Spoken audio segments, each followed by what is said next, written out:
If you'd like to support this podcast, you can do so by visiting kriskarl.com/podcast, where you'll find links to both Patreon and PayPal, where you can make donations.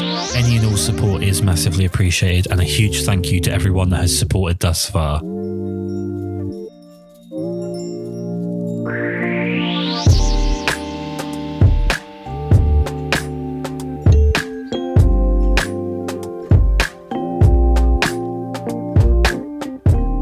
I've probably brought this up on the podcast about 50,000 times at this point, but generally speaking, I take the month of January off from my day job, from being a wedding photographer, from being a portrait photographer, and I actually fly to New York for 4 or 5 days. It tends to be on my own, although last year my wife managed to hijack the trip a little bit. And I just walk around with a camera. I find New York to be one of the most fascinating cities in the world. It never gets old. You can see the same view 1,000 times and always find something new within it. It's probably the most alive city in terms of culture and the mixing of different backgrounds and different class systems and everything. It's a wonderful place, and that's not even to start with the food. But before we talk about New York, and I'm very much excited about talking about quite a few different subjects on this one, let's start off with what made you want to be a photographer in the first place? What made you pick up a camera? What made me pick up a camera? I mean, and I think picking up a camera isn't unique to me. I mean, it happened when I was little or younger, I should say, and just wanted to document what was going on around me. And so that meant, when we were in high school and middle school was a little bit before digital cameras. So I would have the disposable camera and I would take photos with that. Or I remember my family had this small point and shoot. It was like purple, but it had a really big aperture on it. I remember it was like a 2.8 or something like that. And I would just snap photos on that, not really thinking much about it, just that I'm hanging out with my friends, take a picture. I'm hanging out with my family, take a photo. And it just kind of went on from that. But what's funny is that I don't think I got necessarily serious about photography until probably maybe 10 years ago. It was always something that I was just kind of doing in the background of my everyday job or school or something like that. And I want to say over the last 10 years or so, it's become more and more a part of who I am. I just picked it up just to document what was going on around me. Well, you mentioned before we started that you're not a native New Yorker. So what drew you in that direction, other than all of the things I listed at the beginning? A job. That really was it.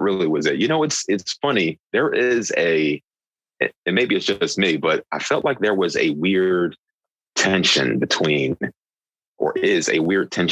Philadelphia and New York, and Philadelphia and Washington, D.C., or Baltimore and Philadelphia and Boston. It's this weird kind of thing that goes on. And so moving to New York was never something that I aspired to. I thought I would come up here to visit and always thought, Philly is better. Who cares about New York? But then one day, a news company up here said, "You want a job?" And I said, "Of course I do. I love New York. Why not?" And I moved up here for that and came to Brooklyn and fell in love immediately with the history, with the culture, with the people.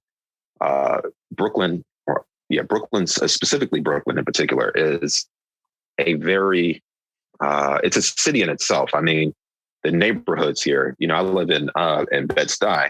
But Bed-Stuy is totally different than Bath Beach, for instance, or Sheepshead Bay or Bay Ridge. Like these are almost worlds apart, but they're still in the same neighborhood. And the people that are from those neighborhoods are incredibly proud of being from the neighborhood. So it's something that you pick up on right away. And it's something that you kind of want to dive into and kind of be a part of. At least I did, because I kind of felt like Philly was the same way, as a city of neighborhoods that people are really proud to be from. Well, I feel like with New York, having visited a few times now, every time I come back, I find something that I haven't seen before, or it feels like almost there's a collective awareness that you're not just on your first visit, and people start being a bit more helpful in terms of telling you about cool locations or spots to go and eat or whatever. And you almost have to earn your New Yorkers visitors badge, where you get like the better access than the first time you come over. In terms of photography, from the point of view of when you first went there as, let's say, a visitor, and now you've become, I guess, more of a local in the way you've got to know the area, how different is it to photograph and get to know the area that way? That's a good question. I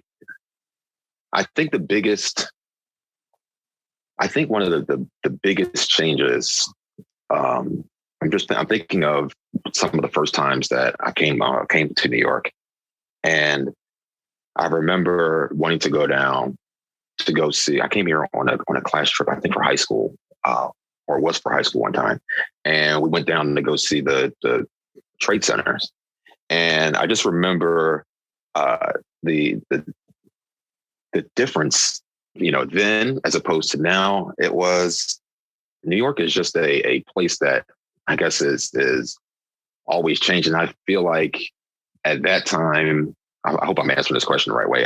At that time, I was just trying to like take some photos of whatever was going on, not really thinking much of it, not really thinking much about it. And I feel like, fast forward to now as a person who's living here, I think I want to make sure that I take a photo of this, or I'm documenting this, because who knows if this is going to be here in 5 years or 10 years. As a matter of fact, that is something that I did for Barclays Center. Barclays Center in downtown Brooklyn is built on train yards.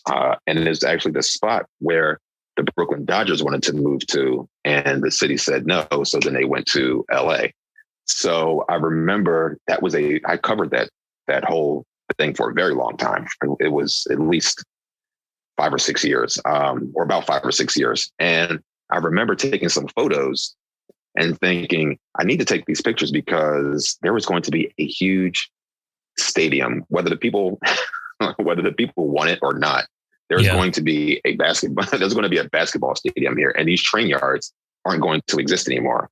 So I made sure that I was intentional about getting this angle, getting that angle, getting this angle, and just getting what I know will be a totally changed landscape come, a few years from now. Well, the city's certainly alive in terms of all 5 boroughs are not the biggest spaces, especially by comparison to a lot of the United States. All five, is it counties? I always get this confused, like Queens, Brooklyn. Are they counties? Boroughs. Yeah, so it's boroughs. Yeah. I do apologize. That's me being English and completely getting it wrong. But it's not even, it's not your fault, because I live in Brooklyn, which is a borough.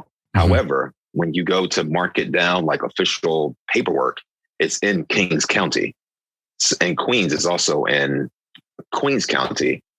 But I think Manhattan is New York County, so it's a little confusing. So I can understand if someone is a little confused by the counties and the boroughs, but it is 5 boroughs.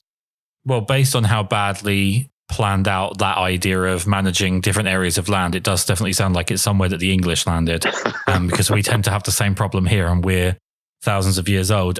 The city's small, and all those areas are quite small for the number of people that are living there. I always get the impression that Manhattan's about to teeter over the edge of how many people can sort of fit in the space that they've got.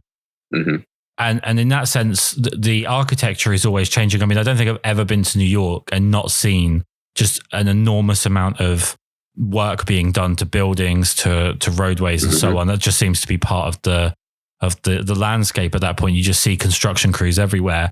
There is a reputation with New York, though, for, and this is obviously coming from an Englishman, that it's a lot of people don't have a lot of time for each other. That there's almost a rushed sort of state to being in New York, that you don't want to be bothered by people, you don't want to interact with people. There's almost a coldness to the way that people interact, which, having been there a few times, I don't see being as big of a thing as what it's made out to be. I actually see the same thing in London as I see in New York, which is just people just don't have time for stuff that is very obviously bullshit and that is just a waste of their time. Right. You approach people it seems quite often to take their portrait with a lot of, with a lot of success, it would appear from the outside. So what's the secret to approaching people in a city like New York to take their portrait? I wish I had the secret. It really is. Is never not awkward. I'll put it that way. To ask someone for a photo. But the weird thing is, and just like you said, where New York has this I don't know, persona, or New Yorkers have this persona as being, quick, out of my way, this and that. That is so far from the truth. New Yorkers are incredibly kind and incredibly nice, willing to stop. And if you need directions, you're asking them a question or something like that, most of the time we will stop and at least engage you to find out whether or not you're telling us bullshit. Mm-hmm. So to stop somebody is not really, it's not much of a problem. I just kind of go up to them and say, "You look fantastic. May I take your portrait?" And for the most part, they'll say yes. What I have noticed over the years, though, is that people don't need as much direction as they used to. Okay. I get sometimes, like, I'll ask, a few years ago, I would ask someone for a portrait, and they would be like, "Well, what's it for? Where's it going?" They would have a few questions about it, and then kind of like, "Oh, okay, I guess, whatever." And then ask, "How should I pose?" Now I'll ask somebody. Sometimes they don't even ask why I'm doing. They'll just say, "Okay." They'll pose. I'll take the photo, and then go on about their day. It's really amazing how much how aware people are, or camera ready. I don't know if camera ready is the right word, but people are ready to go. Like when you ask for a portrait, sometimes people are like, "Absolutely," and take it, and then kind of go on about their day. Do you think that's a product of social media? I think it is a product of the accessibility of camera phones. I don't necessarily know if it's social media or not. I don't want to be the person that blames social media for the apocalypse, which it will probably be responsible for. But I think people know the language of cameras now, and know how they look much more than I ever did as a teenager. Or even as a younger adult.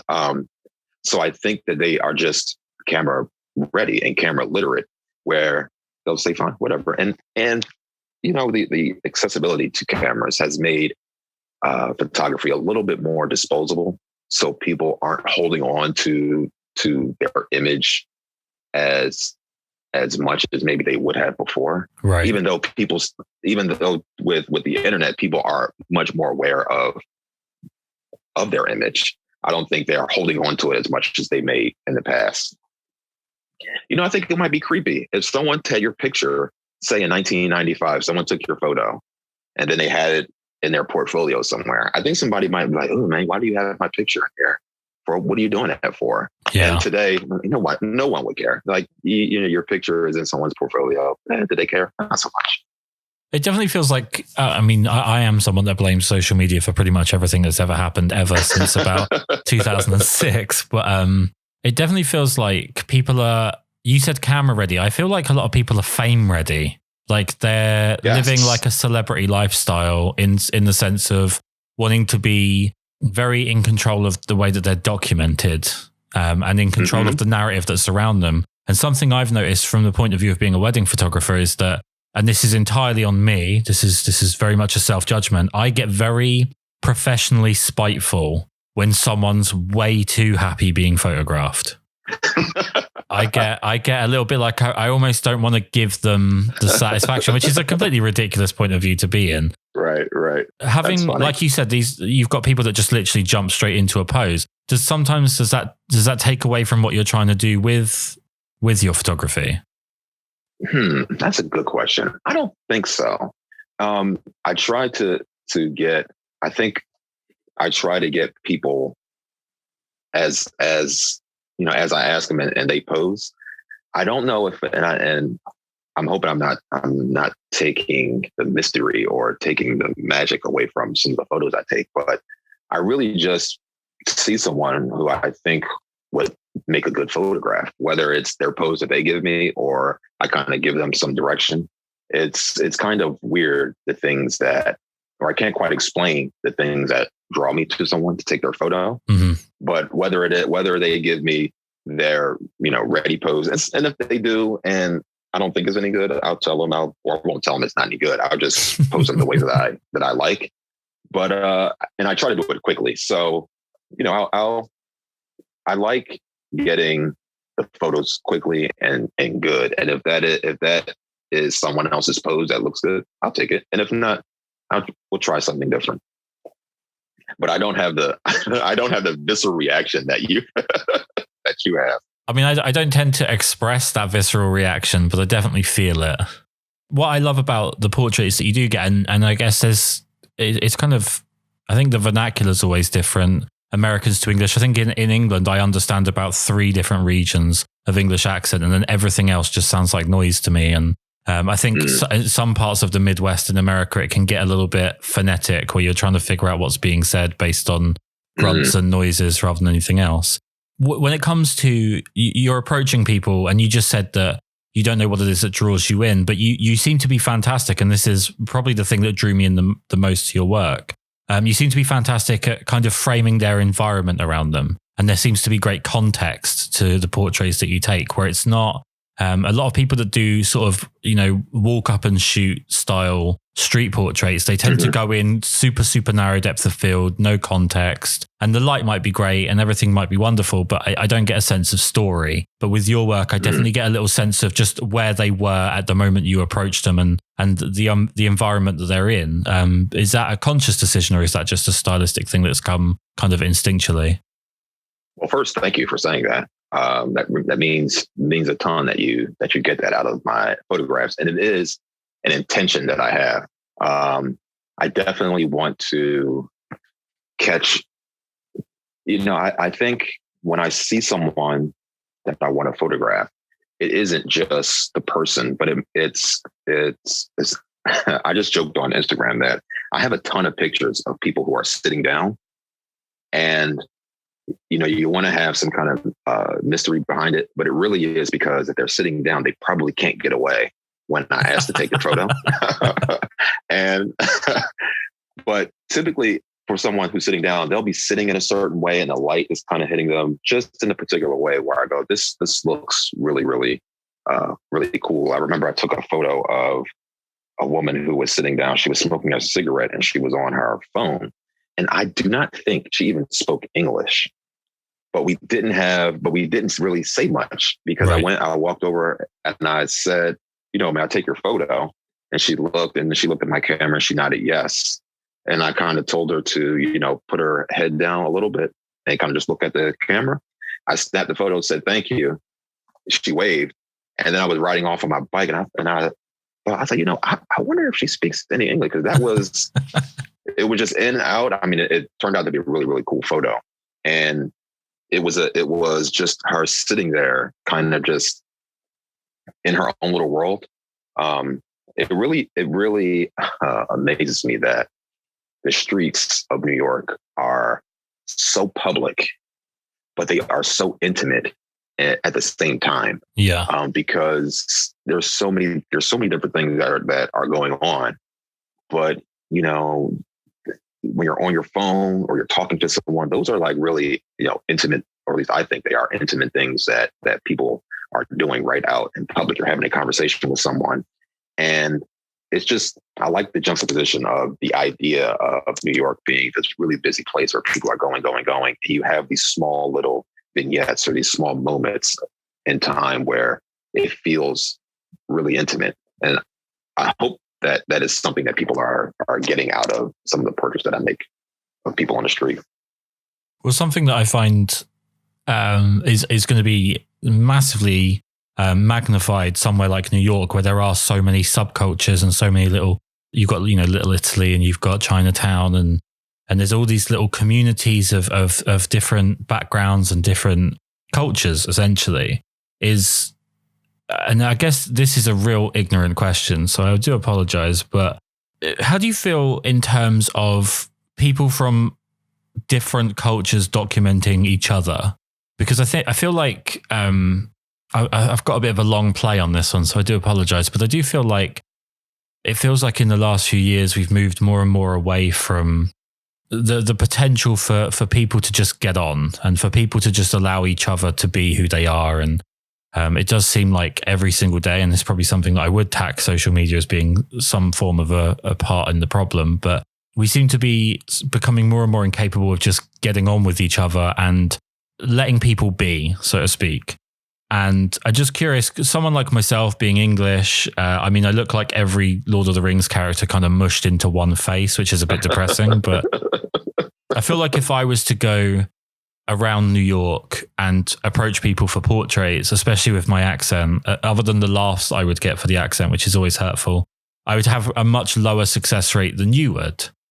And I just wonder how, I mean, first of all, do you think that's the case? Do you think that people are going to be more comfortable being photographed by people from within their own community? And does that necessarily lead to better or worse photos if that's the case? Well, I definitely think people are more comfortable with someone who looks like them taking their photo, or at least from their culture taking the photo, or making the photo, I should say. And so this is a conversation that I've had with a few of my friends and other photographers about documenting Black people and documenting our culture. Mm-hmm. And for a long time in America, that was not happening. Like, the documentation was happening, but it was not by other Black people. It was kind of, a white photographer comes in, spends a day with Martin Luther King, spends a day with Malcolm X, or spends a day with the Civil Rights Movement.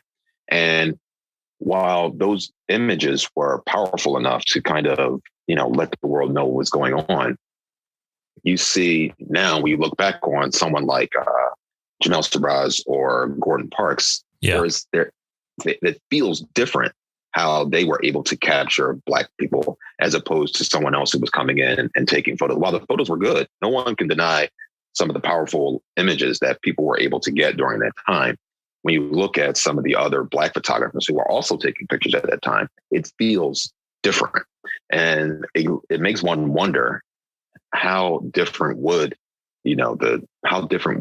these causes have been if the people who were documenting them, the Black people were documenting, were on the forefront of showing what was going on. Would it have moved faster? Would it have been, changed how people thought about it? That's something that I've had conversations with friends about often, especially with documenting last year and the protests that are happening now, with making sure that we as Black people are the ones that are taking the photos, making the videos, that are talking to other people in the civil rights movement, because there is value in telling your own story. And it's about time that Black people did that. I shouldn't even say Black. It's not even Black people. I think it's time that people of color have ownership of their story. I mean, from the outside, it's last year was a lot to take in. Obviously, culturally, we're an ocean away, quite literally, and to take in a lot of what was going on. And there was a little bit of a, from my perspective, and obviously it's one person's opinion. From my perspective, some of the way that the English reacted, there was some moments that just, I guess it just felt like it would trivialize things in terms of we had protests over here like everyone did all over the world at the time, and there was some moments that I think if you just look at with and you're absolutely devoid of emotion, and I'm part German, so it's quite easy to be devoid of emotion. There were people in London chanting that Donald Trump wasn't their president. And I remember thinking, yeah, you're English. Like that you're just repeating a phrase that you've heard, but it doesn't feel like you understand necessarily what the point of the people that you've heard that phrase from, like where that's coming from. It feels like a lot of people picked up slogans, and I personally, I had a couple of people get quite angry with me over, I don't know how much of a thing this was for you, but I saw the Black Square, the Blackout Tuesday. I think it's Blackout Tuesday. Oh yeah. And my point at the time, I said to someone, and again, I come at things with a painful level of a lack of emotion, but I said, surely if the point of it is to encourage space for voices that don't often get to be heard, you're not necessarily helping the flow of information because you've done two things. One, you've taken up space regardless of whether it being a meaningful post or it being a blackout post or whatever. And secondly, anyone that opens the app that day, once they've hit 4 or 5 black squares, they're going to say, yeah, I'm probably just not going to cycle through the app because it's just going to be the same thing over and over again. And it in a lot of cases, it felt like there was a lot of people trying to find a way to kind of include themselves when necessarily it was perhaps a time to kind of find out some things rather than insert yourself into the situation. And obviously that's coming from my perspective. It's nowhere near as important as no one's perspective is ever as important as they think it is. With regards to what you brought up there and the people of color coverage of their own stories and so on. One thing I did see quite a bit of, and I'm just curious to hear your side on this or your opinion on this, is there was quite a few posts that I saw requesting that white photographers, or in a couple of cases, I'm just going verbatim, that non-black photographers weren't out taking pictures of the protests and some of the movements. I'm just curious, do you think that that's necessarily like a good or a bad thing? Obviously, it's good for people involved in the community to be covering their own side of things, but it is limiting the coverage regardless of the background of the person doing the coverage. Is that necessarily a good thing? Because there's the potential, obviously, for something to be missed if you limit the number of cameras, although I'm sure it was never going to be missed because everyone carries a camera. Yeah, very true. I'm not sure how I felt about that. I did hear, or I did see that. And as a journalist,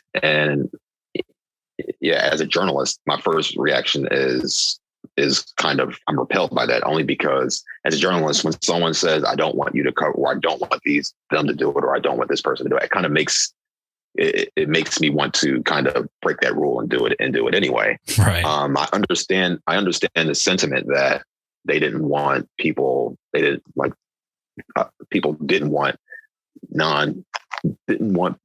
who were not people of color to cover it. I understand the sentiment, but I don't think, no, you know what? Now that I'm thinking about it out loud, I don't think that it is the right move. While I understand the sentiment behind it, I think that when it comes to coverage and when it comes to the people that are highlighted in telling the story, I think that is where you need to pull the people of color. You need to pull the Black people for Black Lives Matter.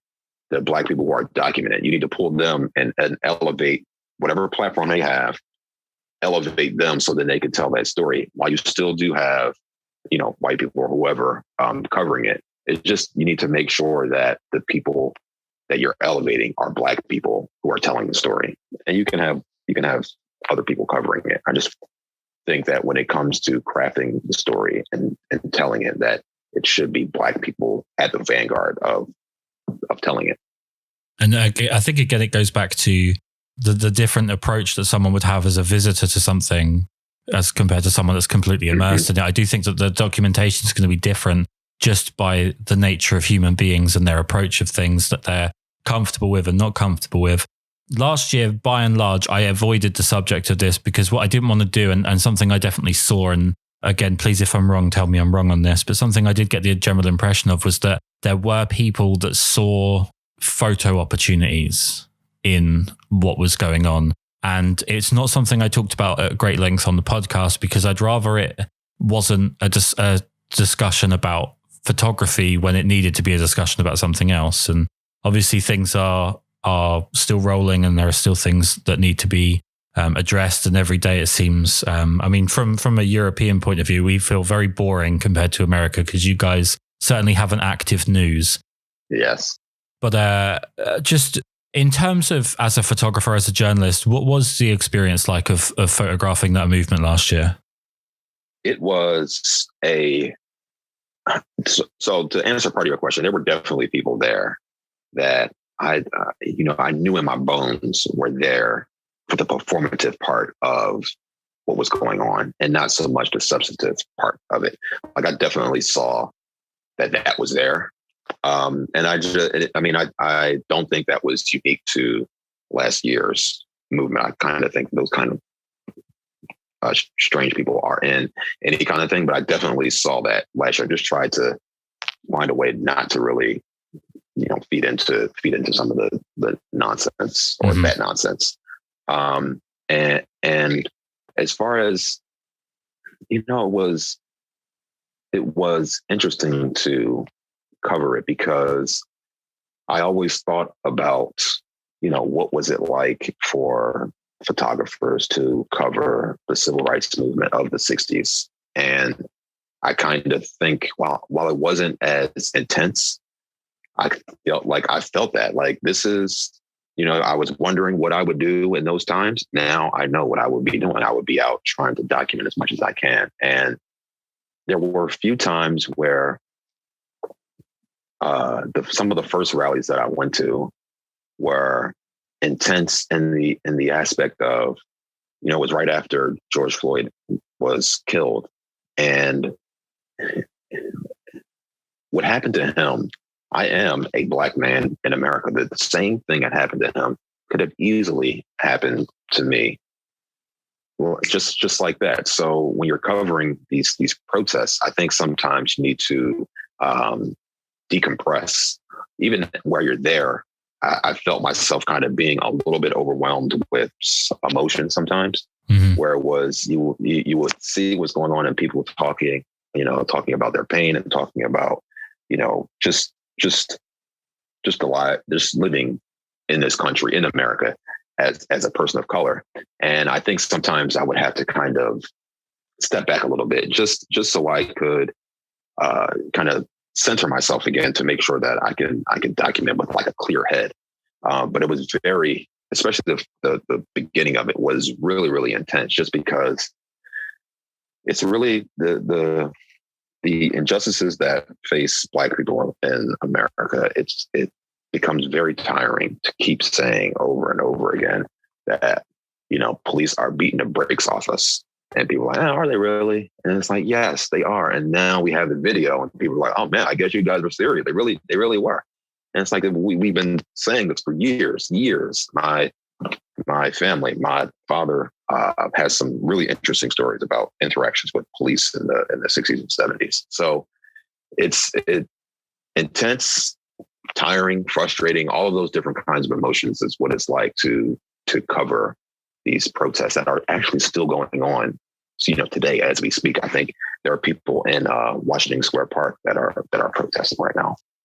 Yeah, I mean, the emotional side of things is going to massively inhibit the ability to document. I mean, it's one thing to become sort of a second nature photographer in the sense that you take pictures naturally without having to be, a very conscious effort for you to think about how you're going to frame things, how you're going to compose and when the right moment is to take the picture. And when you throw in just a whole heap of emotion on top of that, it makes the whole situation incredibly difficult to even understand how to go about the approach to document it. I want to ask a question actually about, from a journalistic point of view, with American news. I have a rule when I come over to America, me and my wife do, that we don't put the news on.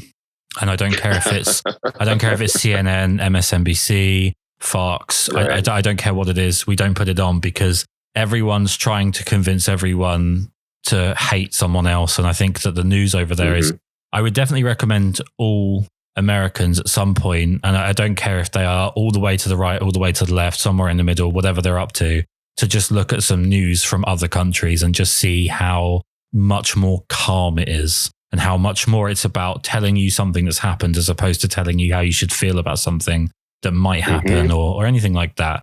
But from a journalistic point of view, especially being immersed in this very vitriolic news system that you have, is there a part of you that when you're photographing something like that, especially when it has so many ties to your own personal experience, that you don't want to show something that could be perceived as a negative by, the other side?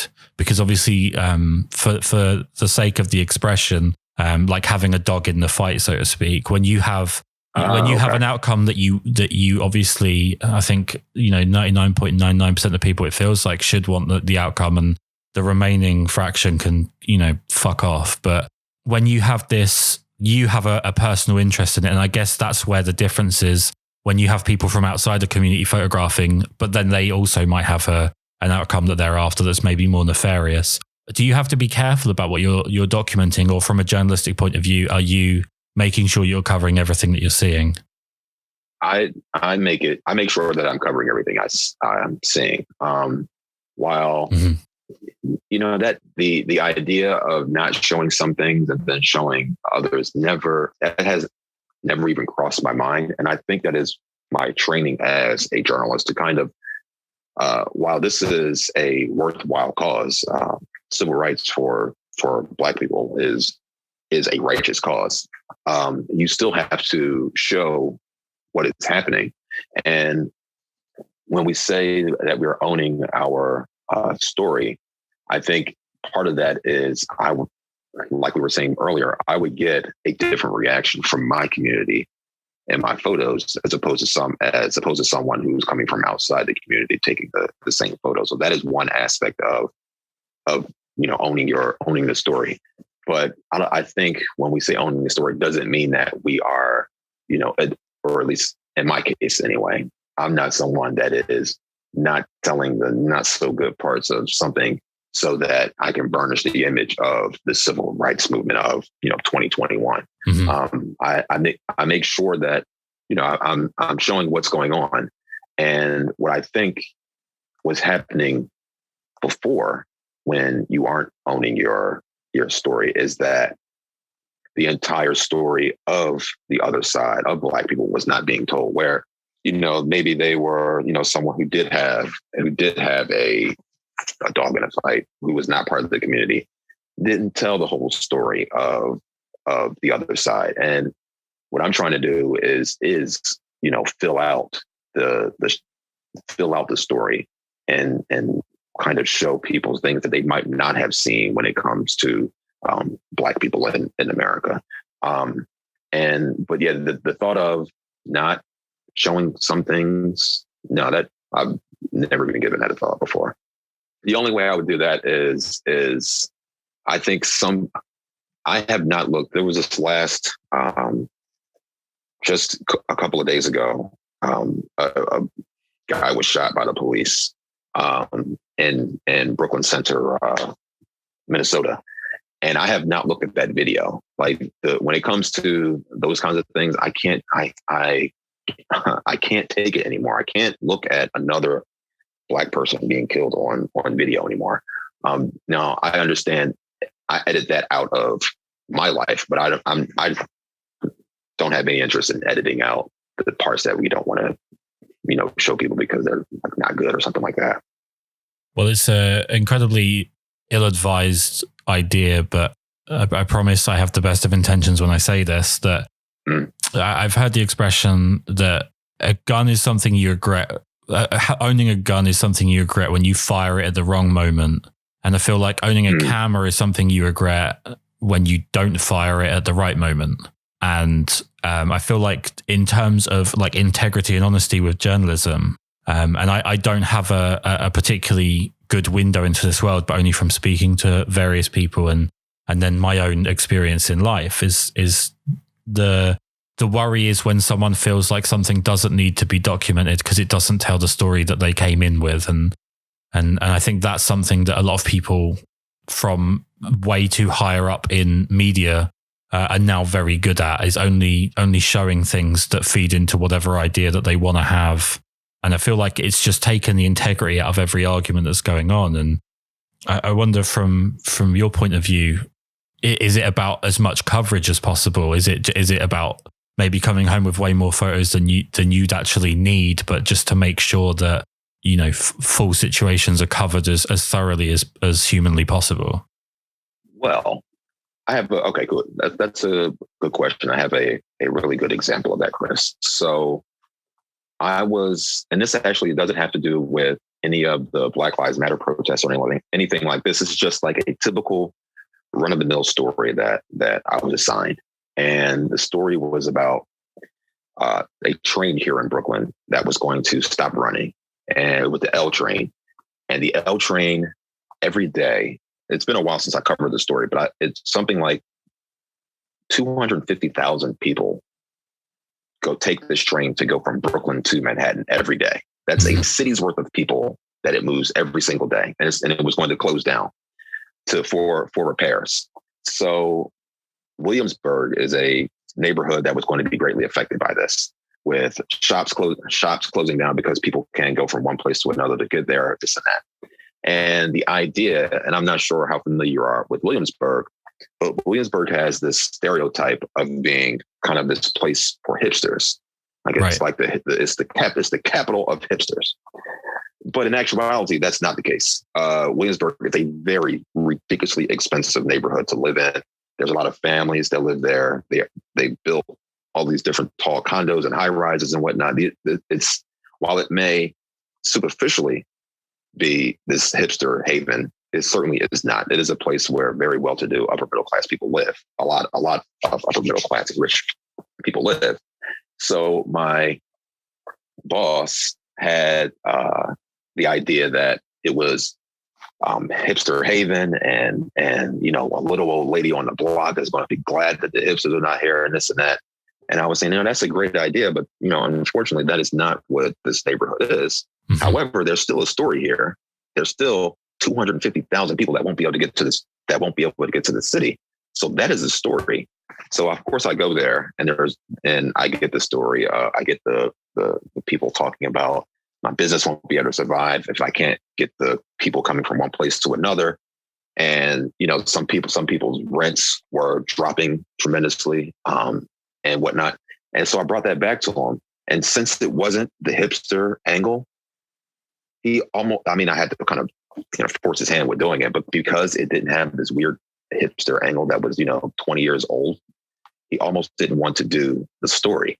So that is definitely something that is kind of baked into some of the decisions that go into the news making process. Because, you go out with an idea, and then while it might not be that idea, you still have something. Sometimes you get a boss, or you get someone who is dead set on, I want this story. And if you don't come back with that specific thing, then we can't do the story. That does happen.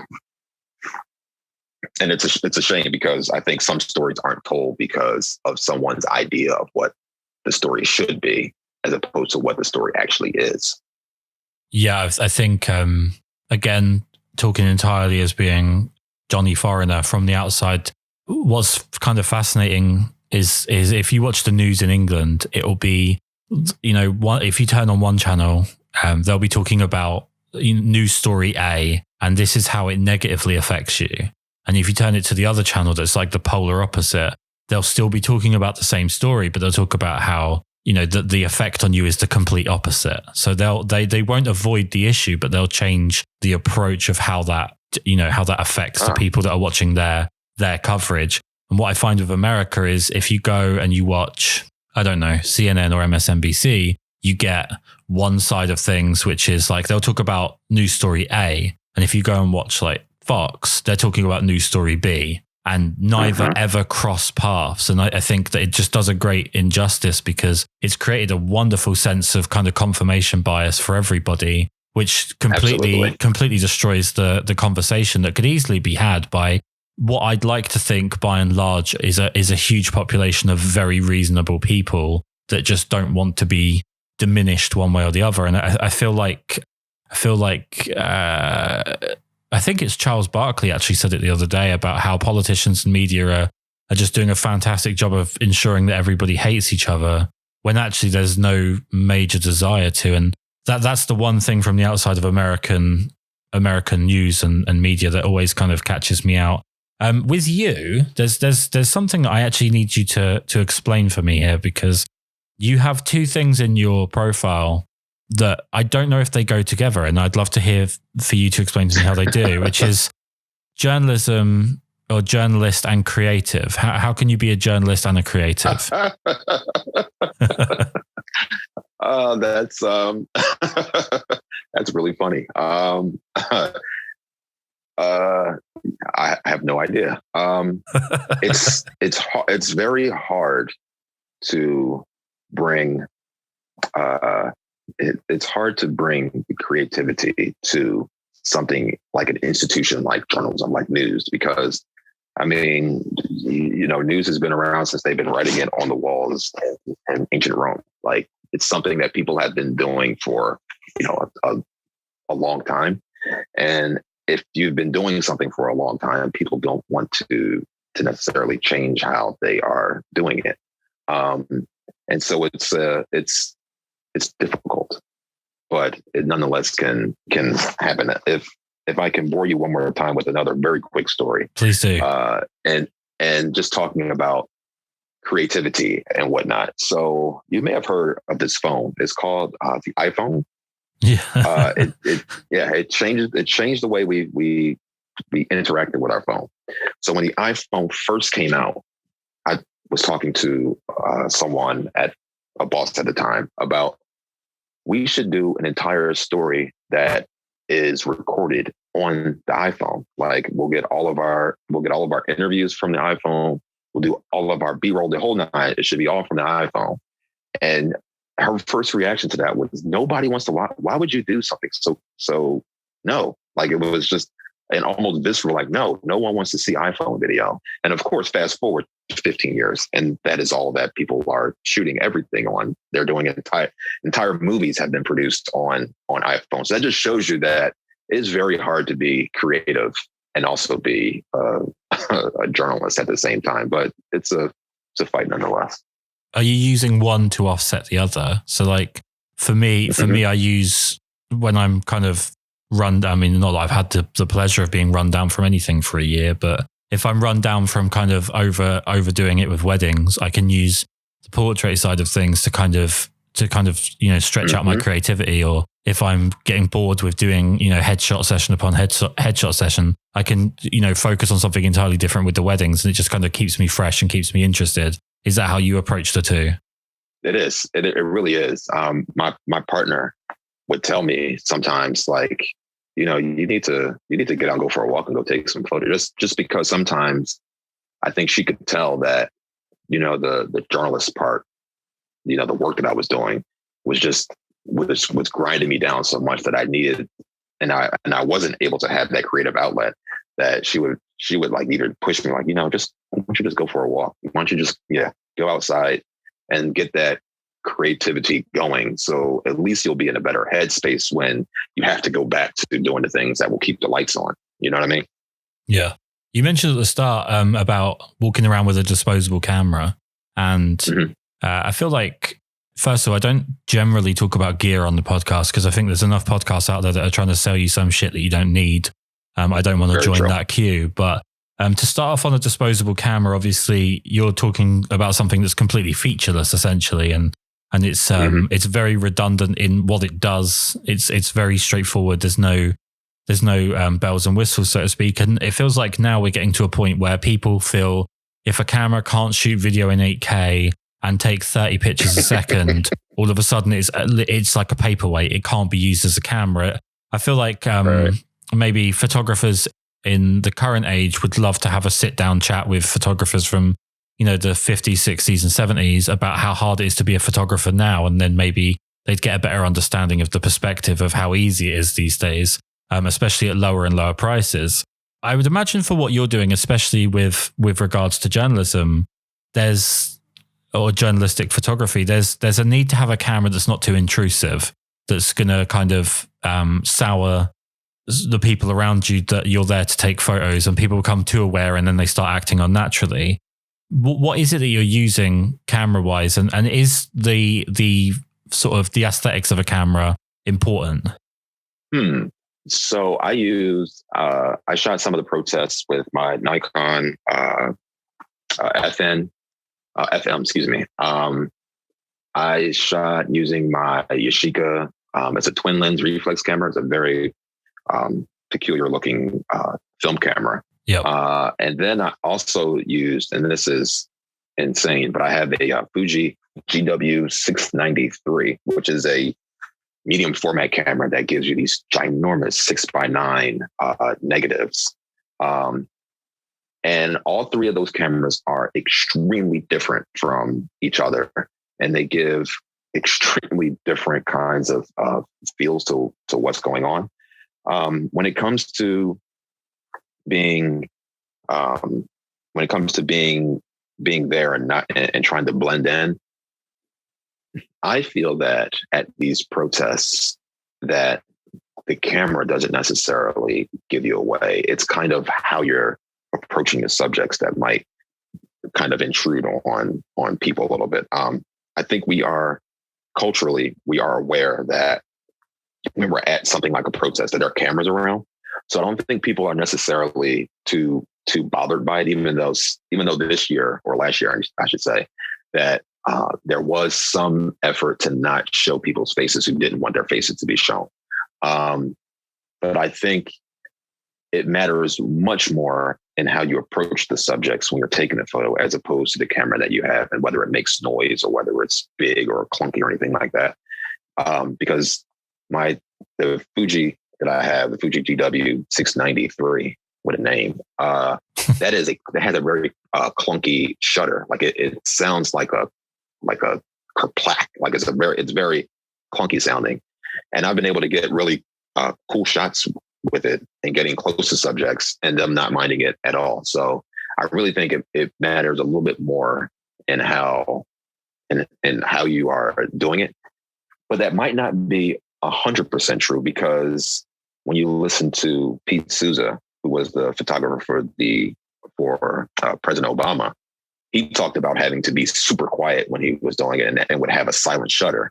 I think the stakes are a little bit different when he's taking a picture of Obama ordering the strike that killed Osama bin Laden and me taking pictures on the streets here in New York. So I think for something like him, maybe it might be a little bit more important. For what I do, I think it matters more in how you are approaching your subjects as opposed to the clunky camera that you have. One thing that jumps out there, obviously, is the fact that you're shooting on film, and I would, and please do accept my apologies for this. This is how English people do confrontation. We apologize and then we do the confrontation. I disagree with you about the importance of the photos or the weight behind the photo, because I feel like if you're photographing something of such historical significance, then, a lot of consideration has to go into it one way or the other. I think way too much has been risked over the last year to kind of pass it off the way that you just did. So I'm giving you a lot more credit than you're giving yourself. Oh, thank you. I appreciate that. But on film, is there not just a terror of any kind of camera issues or any kind of issues with the film, any kind of accidentally opened backs or anything like that? I know you're obviously going to be comfortable with film having started there, but is there no fear, especially when digital is so readily available? There is fear all the time. Every single time there's fear, and the fear is justified because there have been times where I have taken photos and they come out blank. I was doing my developing myself for my color film for a while until I was developing some rolls and the chemicals were dead. But I didn't know that until I went to go develop the film and saw that all of my photos were blank. And so that's when I stopped doing. My heart could not take developing the stuff myself and it being ruined. It just was the stakes were way too high. I couldn't do that anymore. So I sent my color film out. And I don't actually shoot. I've been shooting more color film lately, but for the protests, I was shooting a lot of black and white, and it's living on the edge, man. It's definitely a little scary when I say not scary. You're like anticipating, like, did they come out? How good do they? I was trying to be positive with did they come out really good or did they come out really great? And trying not to think about if they came out blank or something like that. Yeah. If I could jump in there though, really quickly, you mentioned that for the protest shooting in black and white, that's something that I saw almost universally. And I was curious as to how that, I'm assuming it's not a collective decision. I'm just curious as to how that's come about. Is that something to do with the aesthetic of what was happening in the 60s? Is that because it's more in keeping with, I don't know. Why was black and white so prominent? For me, I shot black and white because logistically, I could develop at home. I could scan it. It was simple to do. Okay. And it's a little bit more versatile. You can push it and pull it in different ways that you can't really do with color film. Now you were seeing black and white. Was that black and white digital, or was that also black and white film as well? Bit of everything. Everything I saw shot film was black and white. I mean, I can't think of a single person or a single shot that I saw that was film and it was color. And I know many photographers that were out photographing, and in all honesty, a lot of them are black and white shooters anyway. But I don't remember seeing even color digital stuff other than literally stuff that was in newspapers, which obviously is taken by people that are there. But it just felt like people like yourself, people that in all of these cities where this was happening, it seemed to be almost like a strange telekinetic decision to go with black and white. And obviously logistically that answers a lot of questions. That does make complete sense.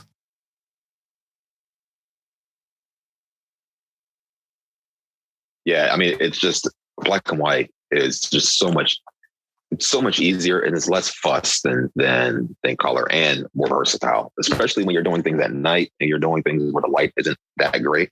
It's really versatile in that way.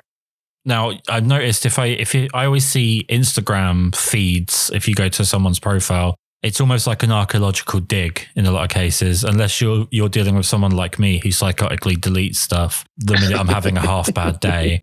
And by having a bit of an archaeological dig on you, I've noticed that there's sort of sways of black and white. So it's kind of black and white and then color, black and white and then color, in terms of like phases rather than image to image. So do you move in and out of black and white being a preference, or is that just literally something that I'm reading way too far into? No, you're not. So shooting in black and white, or at least posting images in black and white on Instagram, was a 4-year project that and I say project in air quotes.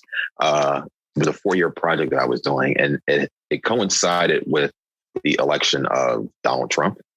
And it was this whole idea that, that he represents, and I say this as part of the journalistic community. But what I'm saying, or at least I think what I'm saying, is something that is objectionably true, is that he's a mean-spirited kind of person that when he was elected, I felt like, man, it wasn't surprising that America would elect someone as awful as a person as he is. I thought, you know what, the world kind of is taking a little bit of the color, the things that make the world kind of bright, colorful, and cheery have been taken away a little bit. And so for the next 4 years, I would only post black and white images with the exception of a couple of times.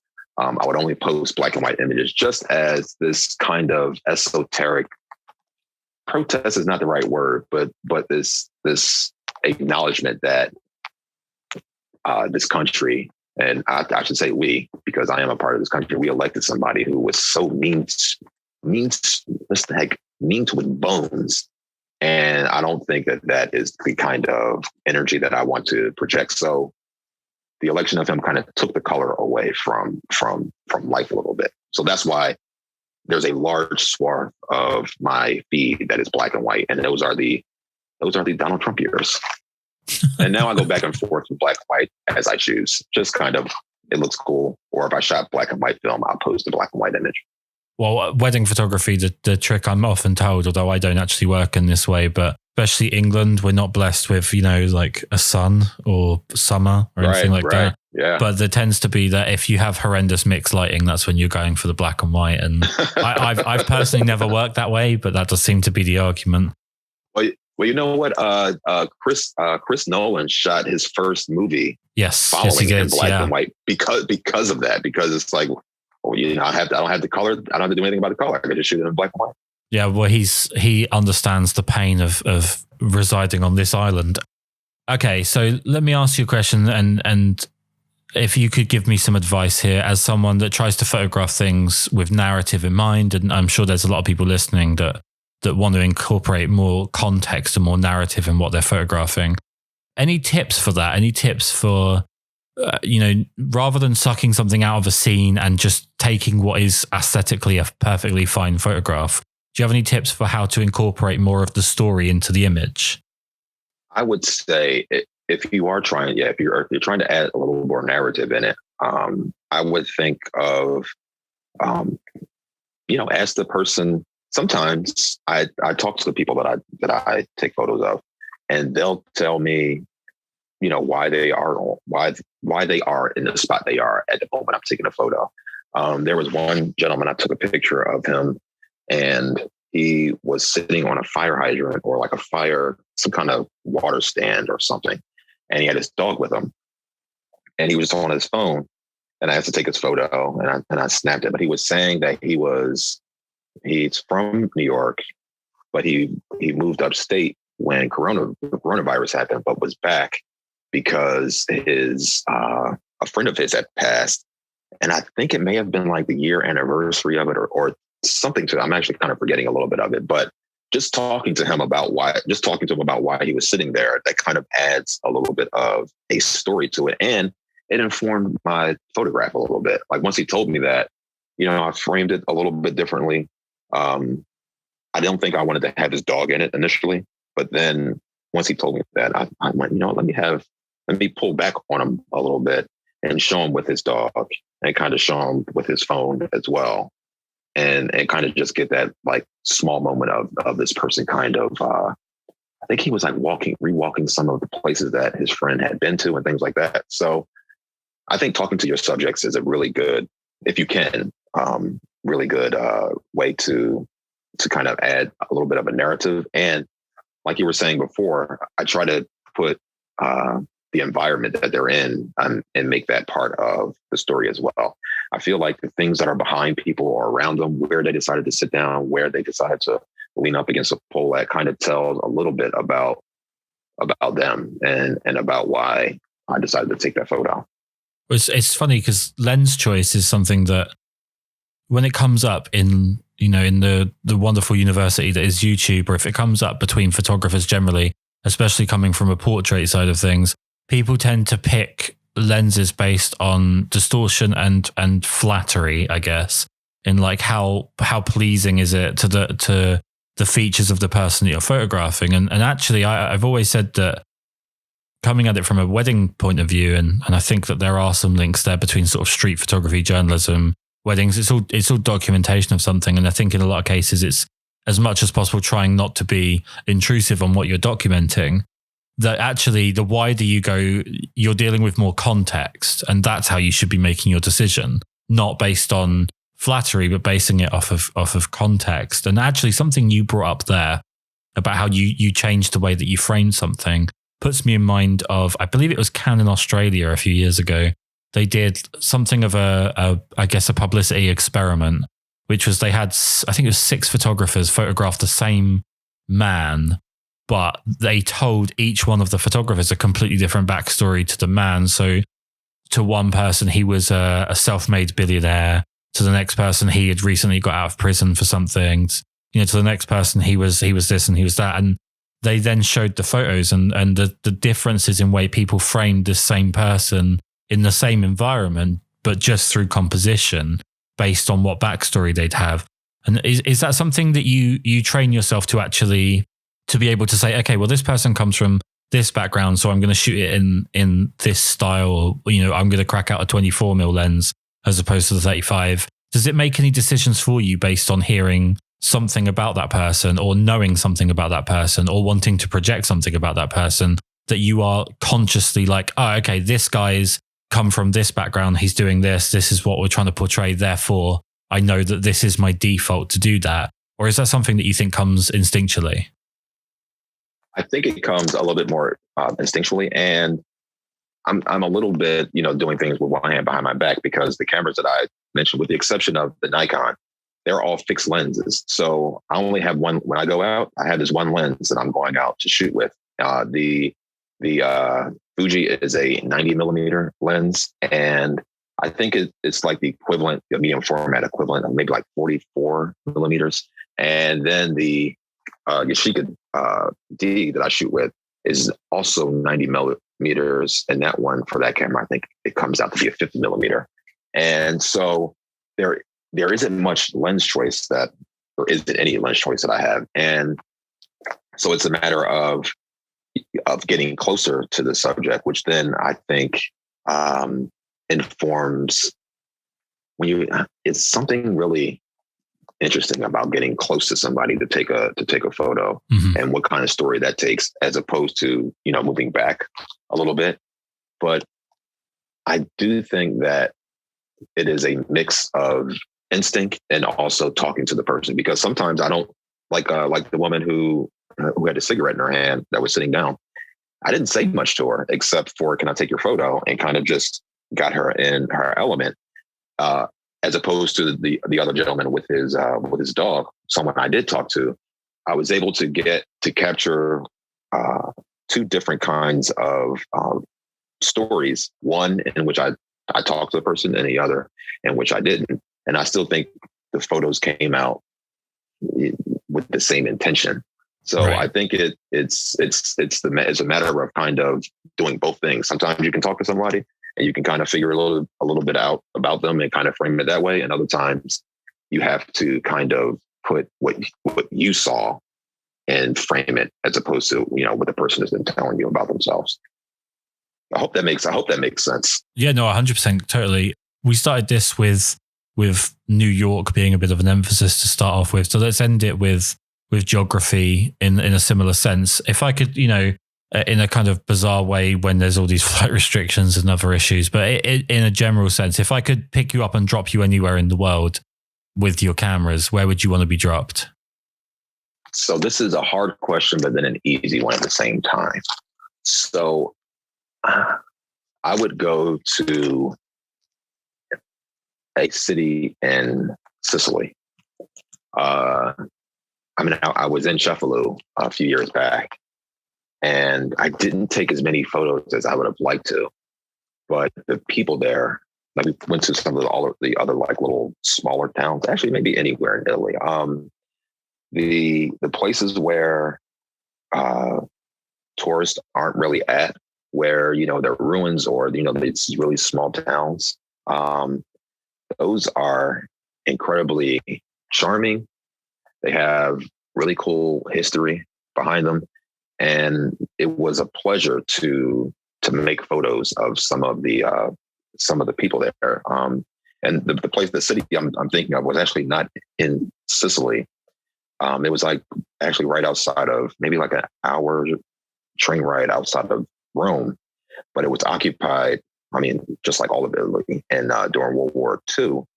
And they just had a really cool store. I don't know if cool is the right word, but it had stories about how important wine is to the town. And even these people who were held prisoner held prisoner by the Nazis, they were still, passing wine to each other in all kinds of weird and peculiar ways and whatnot. And I ran into a handyman of the neighborhood. He was kind of the go-to person if you needed something fixed, but it wasn't necessarily, he had a business, but he was really just the neighborhood handyman. And I speak very little Italian, enough to, I speak very little Italian, but enough that I could communicate that I wanted to make his photo. And he was so happy, and so he was just ecstatic that somebody that would want to take his photo. And especially I have this Yashica camera that has the twin lens reflex, it's the two lenses on the front, and it's this weird looking camera. And I remember taking his photo, and even in his broken English and my broken Italian, he was just so happy that I was making it. And I made it with him holding I think he's like holding something in one hand. He's got his tools in the back. And I feel like it just captured what he meant to that neighborhood as the neighborhood handyman. So I would love to go back to some of these small towns in Italy and just kind of document what's going on there, especially because a lot of them are dying out. Honestly, wasn't expecting Italy. So that's awesome. Honestly, every time I speak to Americans, they bring up Asia. They always want to go to Japan or China. Yeah, always. It's very strange.